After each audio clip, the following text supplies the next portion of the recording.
नर्मदे हर। नर्मदा परिक्रमा एक विलक्षण अनुभूति के 58वें पर्व में मैं आप सभी का स्वागत करती हूँ। आज के वीडियो में ना कोई फ़ोटो रहेंगे। आज का वीडियो वन टेक वीडियो करने की कोशिश कर रही हूँ,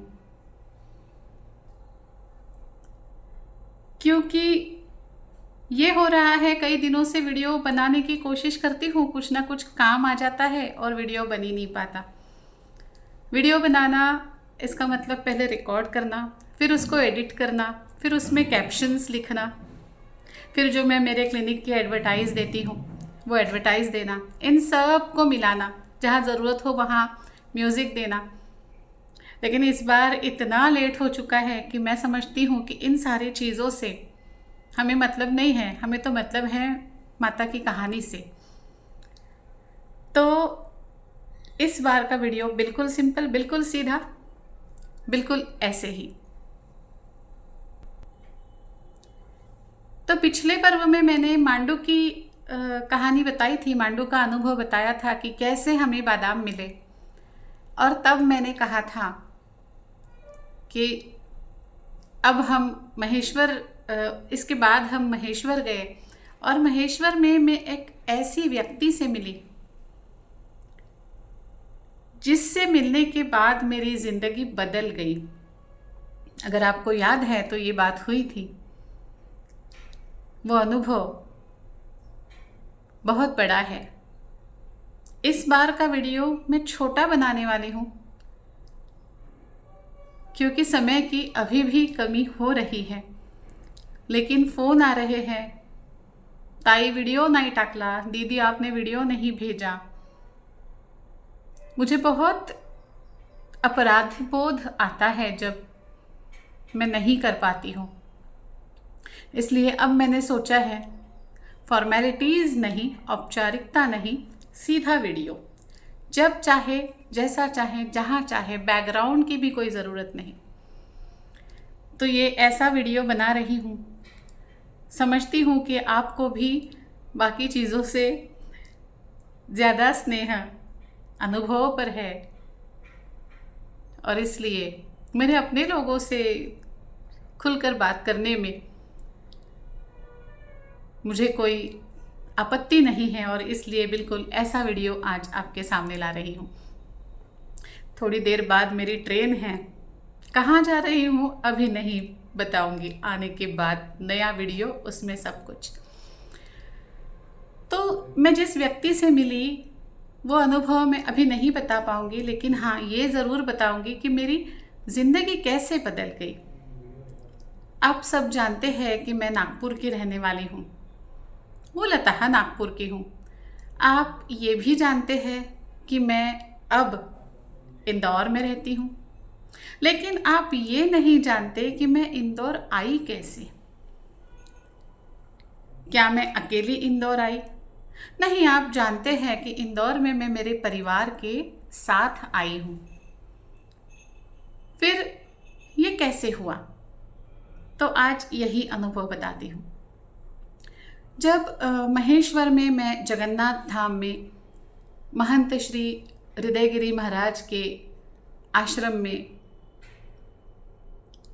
मैं निवास के लिए आई थी, महाराज जी से बातें हुई, वहाँ मुझे वो व्यक्ति भी मिली, लेकिन वो बाद में। और 2-3 दिन बहुत ही आनंद से वहाँ पे हमने बिताए। और आखिरी दिन जब मेरे महेश्वर के निवास का आखिरी दिन था, वहाँ से जब मैं आगे निकलने वाली थी, बहुत सुंदर स्थान है जगन्नाथ धाम, बिल्कुल आश्रम, और आश्रम के बाजू में सुंदर सा माता जी का घाट है, जहाँ बिल्कुल ही शोरगुल नहीं रहता है। मंदिर में जब शंखनाद होता है तो ऐसा लगता है कहीं और से भी शंखनाद आ रहा है। ऐसा लगता है कि माता जी बिल्कुल ध्यान दे के शंखनाद सुन रही है। रात्रि में तो माता जी की आवाज़ और माता जी की लहरों पे मानो चांदी फैली हुई है। ऐसा प्रतीत होता है। बहुत ही सुंदर, बहुत ही रमणीय स्थान है। और ऐसे स्थान पर शाम की आरती पूजा होने के बाद कुछ समय अपने आप को देने के लिए मैं बैठी थी। पता नहीं उस वक्त मेरे मन में क्या चल रहा था, मेरे दिल में क्या चल रहा था, लेकिन अपने आप मुझे रोना आने लगा। पहले थोड़ा आया, फिर और थोड़ा आया, और फिर जोर जोर से फूट फूट के रोना आने लगा। वहाँ बहुत शांति थी, तो शायद मेरे रोने की आवाज़ ऊपर आश्रम तक गई होगी। महंत जी नीचे आए। उन्होंने पूछा, क्यों रो रही हो? मैंने कहा, मुझे समझ में ही नहीं आ रहा है, बस रोना आ रहा है इसलिए रो रही हूँ। मुझे लगा शायद भीतर की कुछ भावनाएं निकल के बह गई हो, कुछ इच्छाएं आकांक्षाएं निकल के बह रही हो, लेकिन वो बहाव था, वो अपने आप ऊपर आ रहा था। महंत जी ने कहा, तुम्हें घर की याद आ रही है। मैंने कहा, नहीं नहीं, मुझे घर की याद नहीं आ रही है। उन्होंने कहा, सोचो। मैं सोचने लग गई। मैंने सोचा, क्या मुझे घर की याद आ रही है? नहीं, मैं क्योंकि फ़ोन लेके निकली थी तो 2-4 दिन में एक बार घर में बात हो जाती थी, कुशल मंगल समझ में आ जाता था, तो मुझे घर की याद तो नहीं आ रही थी। क्या मुझे कोई दुख था? नहीं। मेरा नर्मदा परिक्रमा का जो कालावधि है वो मेरे जीवन का सबसे सुंदर, सबसे सुखी कालावधि रहा है, तो दुख की तो कोई बात ही नहीं। फिर ऐसी क्या पीड़ा मुझे हो रही थी? क्या सिर्फ पीड़ा ही हो रही थी? क्या मैं पीड़ा के कारण रो रही थी? क्या मैं सुख के कारण रो रही थी? मैं तो सुखी थी, लेकिन बह बह के रोना बाहर आए, ऐसा कुछ नहीं समझ में आ रहा था। सोचते सोचते सोचते सोचते जिस दिन से मैंने परिक्रमा शुरू की, 1 नवंबर 2017, मैं वहाँ पहुँच गई। और एक एक दिन मेरे आँखों के सामने से मानो जैसे हम टीवी देखते हैं ना, पिक्चर देखते हैं, वीडियो देखते हैं और चित्र बनता है आँखों के सामने, वैसा एक एक दिन जा रहा था। और मैं आ पहुँची आज के दिन। अब कल के लिए देखने के लिए मेरे पास कुछ नहीं था। तब मुझे एहसास हुआ कि यही है जो मुझे परेशान कर रहा है। अभी तक मैं मेरे मैया के साथ हूँ, अभी तक मेरे मैया ने मुझे इतना कुछ दिया है। माँ का साथ होना यही बहुत बड़ी बात होती है। और ऐसा नहीं कि कल ये संपूर्ण हो जाएगा, कल ये खत्म हो जाएगा, लेकिन क्या ये जिंदगी भर ऐसा ही रहेगा? क्या मैं जब चाहूँ तब मेरे माँ के पास आ पाऊंगी? नहीं, क्योंकि मैं नागपुर में रहती हूँ। नागपुर से हमेशा जब मन करे तब माँ के पास आना इतनी सहज सरल बात नहीं है। और मुझे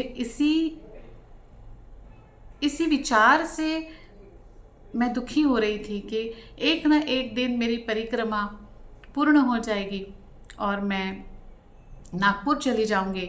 तो फिर मेरे मन में जब माँ से मिलने का ख्याल आएगा तो मैं क्या करूँगी? मैं तो नौकरी करने वाली एक सर्वसामान्य महिला हूँ, मेरा घर सर्वसामान्य है। हर बार मुझे कौन लेके आएगा यहाँ माँ मैया से मिलने के लिए? अगर आती भी हूँ तो हर महीने तो नहीं आ पाऊँगी। और मन तो ये है कि मैं हर रोज़ मैया के पास रहूँ, फिर कैसे होगा? समझ में नहीं आ रहा था। लेकिन जब मैंने स्वामी जी से ये बात कही, महंत जी से ये बात कही, तो उन्होंने कहा, एक काम करना, तुम्हारी परिक्रमा पूर्ण होने के बाद यहीं आ जाना, यहीं रहना, महीना 15 दिन जो भी तुम्हें लगे, पूरा मन तृप्त कर लेना, फिर घर चली जाना। मैंने कहा, मुझे तो जिंदगी भर माँ के पास रहना है, मुझे वहाँ को छोड़ के नहीं जाना। उन्होंने कहा ऐसा, तो फिर एक काम करो, तुम यही रहने आ जाओ, तुम्हारा ही आश्रम है, तुम्हारे लिए एक रूम भी बनाई हुई है, तुम्हें तो पता है, तुम यहीं आके रह लो।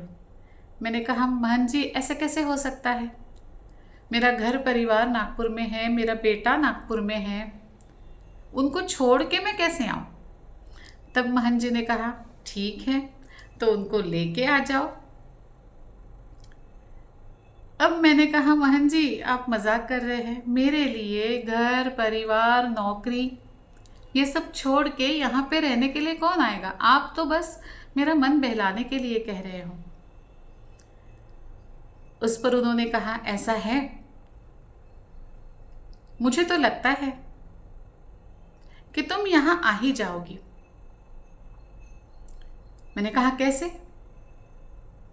तो उन्होंने कहा देखो अब मेरे मुंह से तो शब्द निकल गए, अब माता रानी लाज रखें इन शब्दों की, लेकिन अब शब्द निकल ही गए तो कहता हूं, तुम मैया के पास 1 साल 5 साल या ज़्यादा से ज़्यादा 10 साल में पूरी तरह से आ जाओगे, जिंदगी भर के लिए।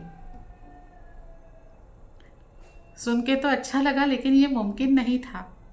मैं तो यही सोच रही थी कि ये मुमकिन नहीं था। वो दिन भी निकल गया, हम आगे निकले, 2-4 दिन और गुजर गए और उसके बाद मेरे हस्बैंड का, मेरे पतिदेव का मुझे फ़ोन आया और कहने लगे सुनो तुम्हारी परिक्रमा पूर्ण होने में अभी और कितना समय बाकी है। मैंने कहा ऐसे तो नहीं बता सकती। उन्होंने कहा थोड़ा जल्दी कर सकती हो। मैंने कहा क्यों, कुछ परेशानी है। अब उन्होंने जो कहा वो सुन के मैं पूरी तरह से हैरान रह गई। उन्होंने कहा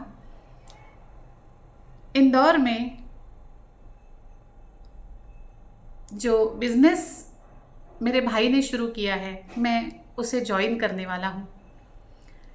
हम सपरिवार इंदौर में शिफ्ट होने वाले हैं। मुझे तो यकीन ही नहीं हो रहा था, ऐसे कैसे हो गया। इस विषय पर ना कभी बातें हुई ना कभी चर्चा हुई। उन्होंने कहा मैं ज्वाइन कर लेता हूं, तुम्हारी परिक्रमा पूर्ण हो जाएगी, उसके बाद जाके घर देखेंगे और सामान शिफ्ट करेंगे। मुझे तो ये मजाक लग रहा था, लेकिन उनकी महंत जी से बात नहीं हुई थी, उनकी मुझसे बात नहीं हुई थी। एक बात बताऊं, मेरी परिक्रमा पूर्ण हुई 30 नवंबर 2017 को, 30 मार्च 2018 को। 1 नवंबर 2017 को शुरू हुई और 30 मार्च 2018 को मेरी परिक्रमा पूर्ण हुई और 6 जुलाई 2018 को परिवार के साथ, पूरे सामान के साथ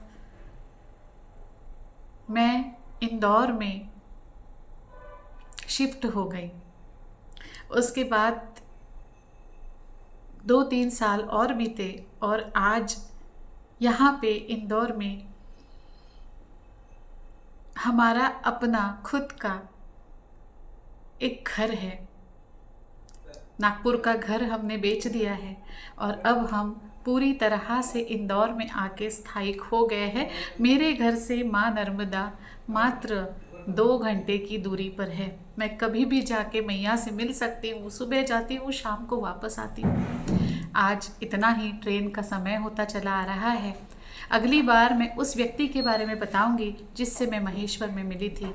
फिर एक बार आप सबकी माफ़ी मांगूंगी। अगली बार जल्दी आने की कोशिश करूंगी। तब तक के लिए नर्मदे हर, नर्मदे हर, नर्मदे हर।